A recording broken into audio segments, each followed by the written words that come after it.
नमस्कार, आप सब देख रहे हैं इस समय द न्यूज़ बुक लाइव। मैं हूं आर्यन शर्मा। मैं आपको बता दूं, इस समय मैं जम्मू कश्मीर के ज़िला राजौरी में हूं और हमारे साथ इस समय एक्स काउंसिल ममता दत्त है।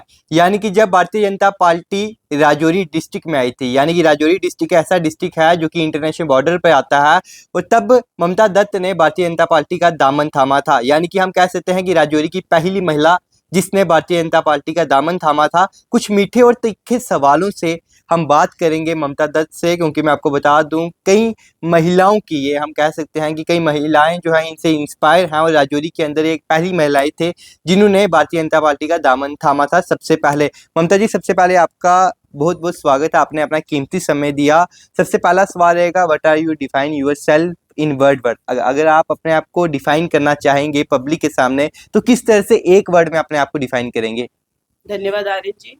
सबसे पहले तो मैं संघ की स्वयंसेवक हूँ। विश्व हिंदू परिषद ने ही मुझे भारतीय जनता पार्टी में भेजा।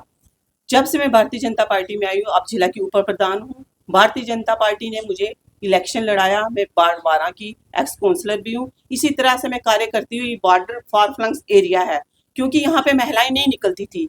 आज वो दिन है कि जब से नरेंद्र भाई मोदी जी की सरकार बनी है, तो मोदी जी के नेतृत्व में मैंने काम किया, यहाँ पे एज अ काउंसलर काम किया, भारतीय जनता पार्टी की नेता होने से काम किया, और इस तरह से ये लेडीज ने देखा और लेडीज इंस्पायर हुई। तो आज आपके सामने है, आप जर्नलिस्ट हो, कि लेडीज की किस तरह से भरामार है। आप सबसे पहले जब भारतीय जनता पार्टी में आई थी, वो कौन सा सन था, कौन सा साल था जब आपने भारतीय जनता पार्टी पर राजौरी में कदम रखा?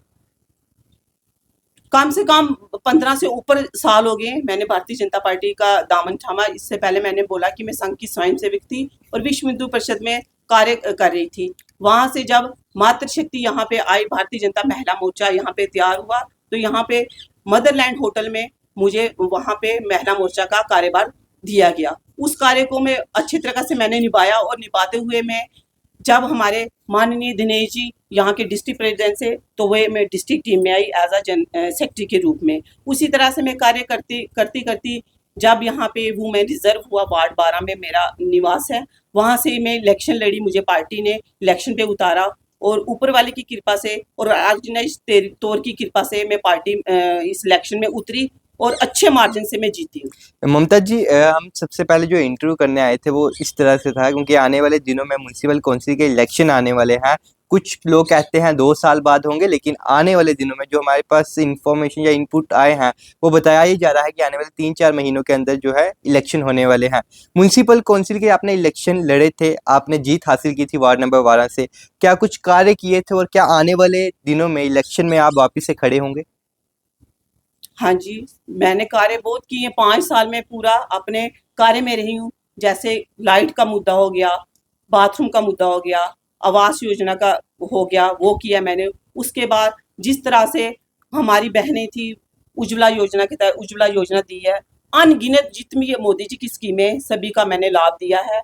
Old age pension, window pension, और सोशल वेलफेयर में जिस तरह से हमारी गरीब बहनों की शादी होती है, उस तरह से स्कीम जो पहले 50 थी वो 75 अब कुछ बढ़ने वाली है। उस तरह से जितनी भी मोदी जी की स्कीम्स हैं, खासकर गरीबों के लिए, वो सारी स्कीम्स मैंने अपनी बहनों को, अपनी भाइयों के सभी के घरों में पहुंचाई हैं। म्युनिसिपल काउंसिल होता क्या है, और इसमें इलेक्शन जिस तरह से आपने लड़े थे, तो ये किस तरीके से लड़े जाते हैं, क्या कुछ? क्योंकि आने वाले दिनों में म्युनिसिपल काउंसिल के इलेक्शन आने वाले हैं। कुछ ऐसे युवा हैं जो लड़ने की कोशिश पे, तादाद पे हैं, वो सोचते हैं कि हम इस बार म्युनिसिपलिटी इलेक्शन लड़ेंगे। आखिरकार इससे क्या लाभ मिलेगा उन्हें लड़के? सबसे पहले तो आर्यन जी, अपना घर बार छोड़ना पड़ता है। इलेक्शन लड़ना कोई छोटा काम नहीं है। सबसे पहले आपने अपने अपने घर को त्याग देना है। आना है घर में, लेकिन पूरा दिन अपने लोगों के कामों में रहना। सबसे ज्यादा सुख और दुख में इन्वॉल्व होना है, और जितनी भी लोगों की मतलब परेशानियां हैं उनको हल करना है। कंधे से कंधा मिलाकर उनके साथ चलना है। इस तरह से इलेक्शन लड़ा जाता है। अगर बात करें अभी आने वाले जैसे महीनों में इलेक्शन आने वाले हैं, तो क्या वापिस से इलेक्शन लड़ोगे? जी हाँ, मैं इलेक्शन लड़ूंगी। मैं इलेक्शन के लिए तो आई थी, मुझे विश्व हिंदू परिषद से इलेक्शन लड़ने के लिए भेजा था। उनकी कृपा से, ऑर्गेनाइज स्टोर की कृपा से मैं इलेक्शन लड़ी हूँ, और 24/7 अपने लोगों के बीच में रही हूँ, अपने वार्ड में हूँ। इवन कि मैं अपना वार्ड का काम तो करती हूँ, बाकी भी मेरे पास कोई भी आ जाता, कोई बहन, कोई भाई, तो मैं किसी को जो भी मेरे पास दायित्व है, मैं उनको खाली नहीं भेजती। आपने जब सोचा कि मैं किसी सियासतदान में आऊँ या किसी पॉलिटिक्स या पार्टी में आऊँ तो आपने भारतीय जनता पार्टी का ही क्यों दामन थामा? क्योंकि और भी पार्टियाँ थी तो उस समय ज़्यादा जो है कहीं न कहीं कांग्रेस भी अपने आप में उभर रही थी। जी, जी।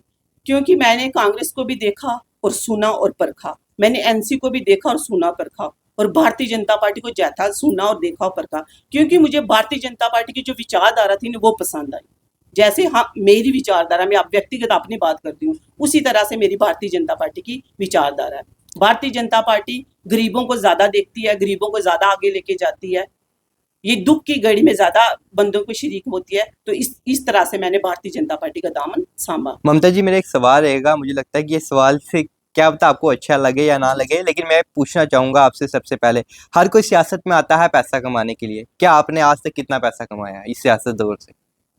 मैंने तो आज दिन तक ना ही कोई पैसा कमाया, ना ही ऐसी सोच के। मेरा एक मुद्दा बन के, मेरी एक धारा बन के, जिस तरह से विश्व हिंदू परिषद में मैं कार्य किया मैंने 10 साल, उसी तरह से मेरी धारा बनती हुई आज भारतीय जनता पार्टी में भी मेरी वही धारा चल रही है। ना ही मैंने पैसा कमाने की सोची है और ना ही सोचती हूँ, ना ही मेरी कोई ऐसी ख्वाहिश है। जो बाकी सारे लोग हैं वो क्या आकर सियासत में भारतीय जनता पार्टी या किसी भी सियासत या किसी भी पार्टी को ज्वाइन करके पैसा कमा सकते हैं? क्योंकि आजकल जो है कलयुग चल रहा है, हर किसी को पैसे की भूख है।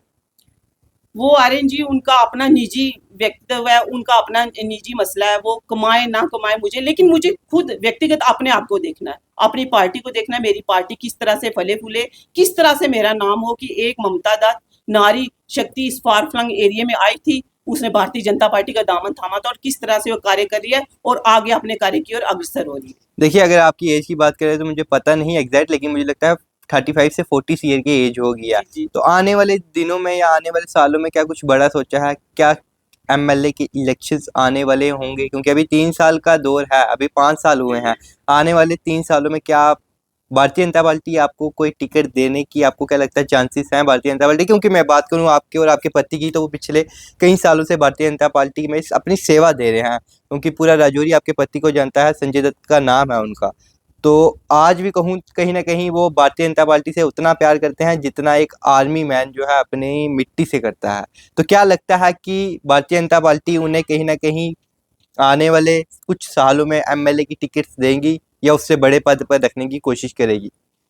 आर्यन जी, उम्मीद तो हर इंसान को होती है। जिस तरह से हम लगे हुए हैं, हमें पूरी उम्मीद है कि हमारी भारतीय जनता पार्टी संजय दत्त जी की तरफ ही ध्यान देगी और ममता दत्त की भी तरफ ध्यान देगी। तो हम लगे हुए, हमने निस्वार्थ सेवा करनी है।